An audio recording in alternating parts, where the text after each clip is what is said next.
But when somebody who's this important passes away, when somebody who's been such a dynamic, such a dynamic contributor to society for so many years passes away, you can't just ignore that.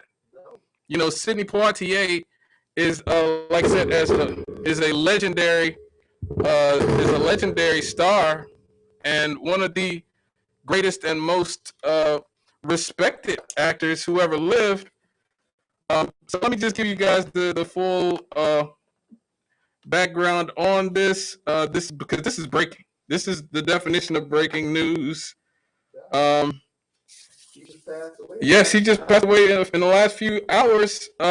Sidney Poitier, the groundbreaking and enduring inspiration who transformed how Black people were portrayed on screen and became the very first Black actor to win an Academy Award for the Best Lead Performance and the first to be a top box office draw, has died at the age of 94. Poitier won the Best Actor in 1964 for Lilies in the Field.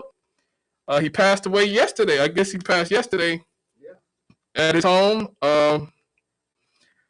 According to the director of communications for the Prime Minister of Bahamas, his close friend and great contemporary Harry Belafonte issued a statement on Friday remembering their extraordinary times together. He said, "For over 80 years, Sidney and I laughed, cried, and made as much mischief as we could. He was truly my brother and partner in trying to make this world a better place. And he certainly made my world a lot better." You know, this is a man who came from the Bahamas, immigrated to this country at 15 years old, was a dishwasher, and worked his way through the Hollywood studio system as a Black man in the 1960s. As the story said, he was the very first Black person who was a box office draw. Yeah. You know, he was the very first brother that they could say, "Hey, we're going to give $1 million to make this movie. Sidney Poitier starring in it." Right. So you see The Rock, and you see Denzel Washington and Idris Elba, and even women like Queen Latifah and Halle Berry and Denzel Washington and all these people. All of them. They are all standing on the shoulders of one Sidney Poitier. It's you know, I think I've talked about this on the show before, but this decade, I've said before, is going to be very hard in terms of celebrity deaths for us as a culture. Because, you know, I don't want to get too deep in it because I think there's a book in there for me to write on this. But my theory is that that celebrity, true fame, only existed for about 50 or 60 years from the 1950s until the early 20th century. And because to the early 21st century. And the reason I say that is because before that, there was no television. And really, radio hasn't existed for most of human existence. But before television, especially, even with radio, most news and culture was local. Right. Because, you had to get things out of the newspaper, or you were limited by whatever your region was. Television made celebrity nationwide and worldwide. And from the 1950s, when people started having televisions en masse, until the internet came and sort of broke us all back and made us all separated again from about the 1950s until about the early 2000s, around the middle of the 2000s decade. There was this era, about 50 years, this golden age of celebrity, of fame, where we all had a mass culture. Yeah. And now the only mass cultural event I think we have is the Super Bowl and probably and presidential elections. That's about it. Yeah. So this decade is going to be hard. All those stars who became stars in the 1950s and the 1960s when television became in every household around the world. These were the first people to ever be in everybody's household, daily, nightly, weekly, monthly, whatever. These people are in their 80s and their 90s. And then, we saw with Betty White, who passed away on New Year's Eve. Mm-hmm. She was just celebrating, hey, I'm going to be 100 in a few weeks. Right. And then, and God said, "Oh no, don't count your chickens before they hatch." And so she died at 99, a few days before she's about to turn 100. We're seeing Sidney Poitier now. All the stars from the 50s, the 60s are in their 80s, 90s. And yes, and so a lot of these people are going to start passing natural deaths. I'm not talking about, unnatural deaths, but I'm talking about natural deaths. And this is going to be, we're going to see a lot of this. Peter Bogdanovich just died yesterday, the director. The famous director from, I forgot what movie he's most famous for, but he just passed away yesterday too. He was 80 something. So you have a lot of these stars who are in their 80s and 90s who are going to start passing away, and they're not being replaced. There's no Sidney Poitier. There's no new Sidney Poitier. It's not possible to be what Sidney Poitier was 50 years ago today. Right. Because our culture is so fragmented. Again, it's so balkanized thanks to the internet and the explosion of cable television. I mean, there's people who's famous on TV shows I've never even heard of now. Right. And that just wasn't the case 50 years ago. If a show was a big hit, that's because virtually every human being who had television in America knew about it. And the same thing with music. And so I was telling somebody on the internet a few weeks ago, if you get the opportunity to see Stevie Wonder and Smokey Robinson and, these Paul McCartney, whoever, these people who are in their 60s, their 70s and 80s, this might be the time to go see them. I'm just saying, because there is no replacement. The man's looking over my shoulder right now in the poster, Michael Jackson. Yeah. There's no replacing this man. It's not possible. So I'm just telling you guys, we should be grateful that we had people like Sidney Poitier, like Michael Jackson, and appreciate and just be grateful. Rev, I mean, I know he's a big star when you were growing up. What did he mean? What did he mean to the black community when you were growing up? Well, it's a funny thing. Most of the, like the guys that were my age, we looked at TV more to movies. And then, we didn't have like all these channels like the HBO and all that stuff. So the only time you saw a movie was when it came on TV. You went to the drive-in, something like that. It came on TV, and it came on at 8 o'clock in the evening, or it came on at 10:30 at night. And if you were a kid, you weren't supposed to be up at 10:30 at night, so you didn't see those movies. And there was only Sidney.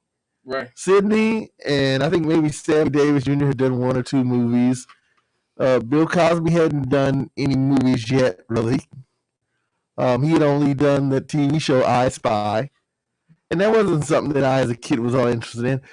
My big thing was it was like this: I could possibly become a baseball player when I grew up. Right. So I looked at those guys. Yeah. Because I wanted to be like them because it was possible. Right. But to be an actor, I didn't even have an idea how one ended up. Yeah. In that world. I can imagine. It was just like that world was there. It was almost like radio personalities. This voice came out of your radio. You had no idea how that guy got there, how that lady got there. They were just there. Like somehow magically, they got transported into that realm, and there they were. Yeah, I can imagine. I can imagine. It's funny, like working here at WLTH, when I learned about some of the people who used to be on WLTH, like Herb Kent. I was like, man, Herb Kent used to be on WLTH?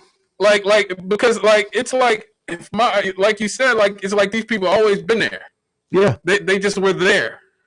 I can't imagine him being, having a similar experience to mine right now, yours right now. It just, for me, he's always been a super famous radio guy who my mother listens to every Sunday. Right. And so that's the thing. We look at him and, like maybe I remember when that movie Come Back or Cotton Comes to Harlem came out, and the sequel Come Back Charleston Blue. And so I decided I wanted to wear blue. But but I never thought about one day I want to be like one of those guys. Yeah. It was just they were in this rarefied world, especially somebody like Sidney, like Harry Belafonte, Bill Cosby as he became more famous. You know, they were just in this world that nobody talked about how one came to be there.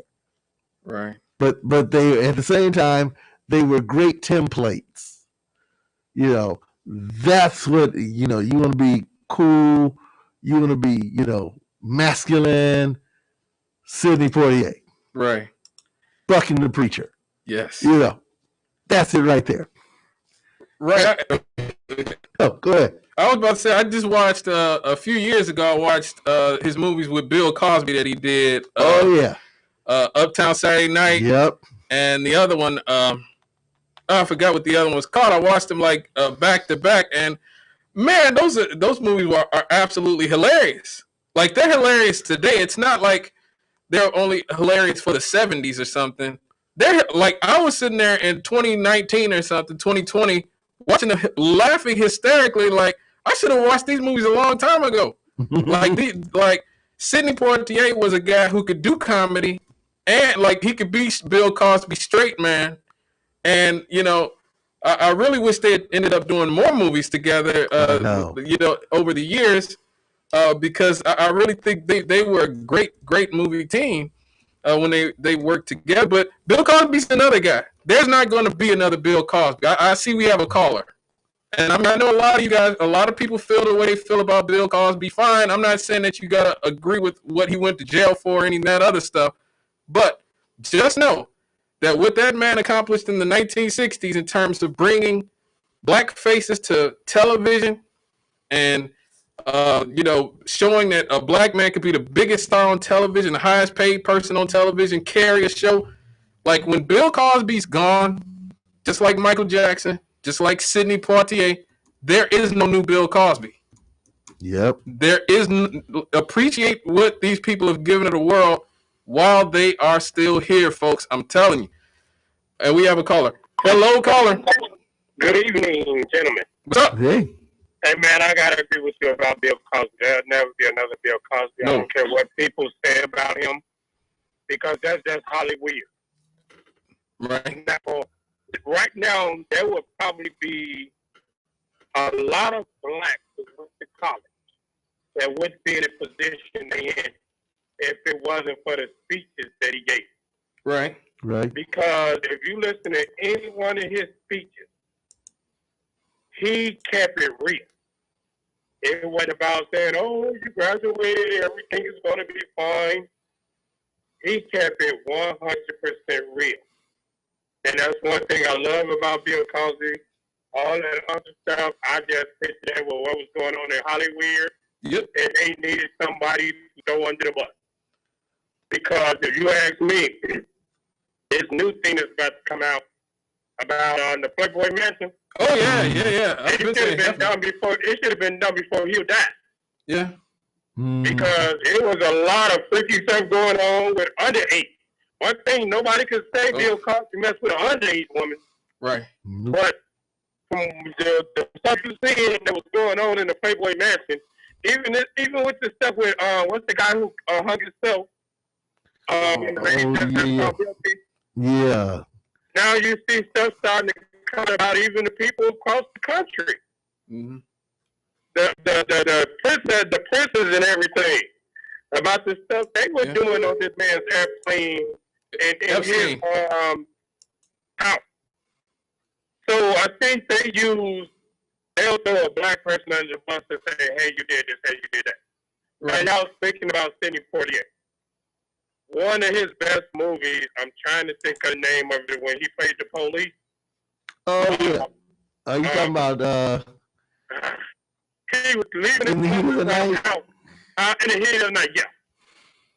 The best part of that movie, and I think a lot of people agree with me, is when he slapped that white man.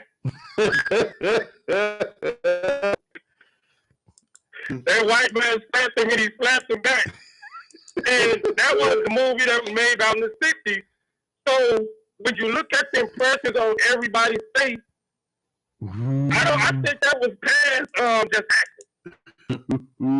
It was like a real movement. That in a movie they show a black man slap a white man. I think that broke a barrier that had never been broke.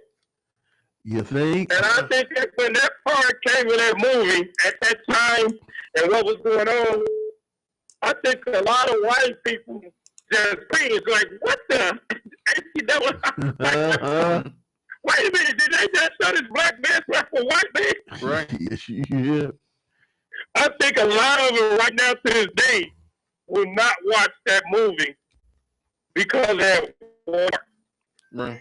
And you just got to say with Sidney Poitier, he was a man like Bill Cosby.